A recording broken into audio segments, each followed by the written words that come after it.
Others blog my channel 50-50 public show' তো guys আজি দেখুৱাম আপোনালোকক এটা ভাল লগা দৃশ্য। তো চাই থাকিব। এইখন আছিল আগতে জেলখানা, এতিয়া আছে গাড়ীৰ পাৰ্কিংখানা। এইয়া চাই লওক, এতিয়া এইগিলা গোটাই মানে জেলখানা আছিল। ইয়াতে মানুহ কিমান বছৰ বছৰ যে ইয়াতে জেল খাটি গৈছে তাৰ কোনো মানে হিচাপ নাই। তো গাইজ এতিয়া এয়া জেলখানা যেতিয়া পাৰ্কিং হৈছে, তো এয়া পাৰ্কিং গোটাই গাড়ীৰ পাৰ্কিং বনাই দিছে চৰকাৰে। ইয়াৰপৰা জেলখানাখন এই লখৰাত লৈ গৈছে।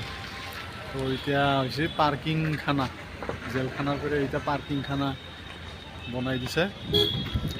তো গাইজ এয়া জেলৰ ভিতৰৰ দৃশ্যখিনি আমি গোটাইখিনি দেখুৱাইছোঁ। এয়া জেলখানাৰ আৰু এটা অংশ, এয়া JCB দি মাটি কাটি ইয়াতে কিবা মাৰ্কেট হয়তো কিবা বনাব। এয়া এইবিলাক JCB দি মাটি কাটি পেলাই গোটাই এয়া কিবা বনাই আছে। এয়া বহুত জাগা এৰিয়া আছে।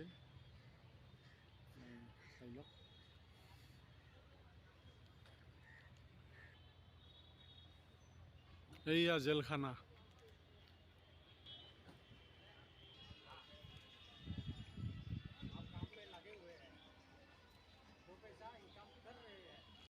देखिए जाएगा ना जाएगा ঠান্ডার দোকানো দেখে দিল না খুব ভুটকর কেমন বয় হচ্ছে কেমন বছর ঠান্ডা দেখি আছে।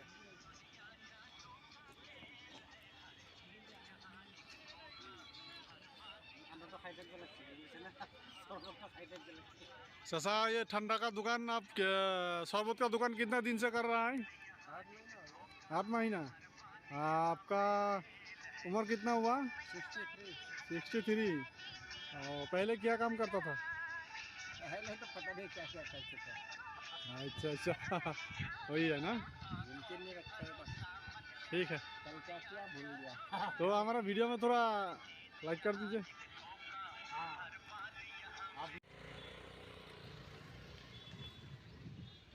জেলখানা যিহেতু পাৰ্কিং বহাইছে, এইখন কি বনাইছে চাওঁ ৰচোন আছোঁ।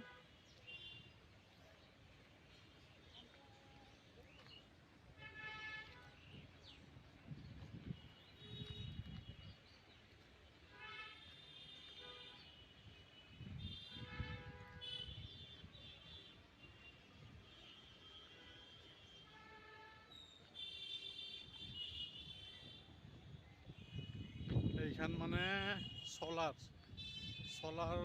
দিনটোত চাৰ্জ হয় আৰু ৰাতি এইয়া লাইট জ্বলে। এইটো দিয়ে বনাইছে, এইটো এইখন চলাৰ। এইখন জেলখানা, এতিয়া গাড়ীৰ পাৰ্কিং বনাই দিছে।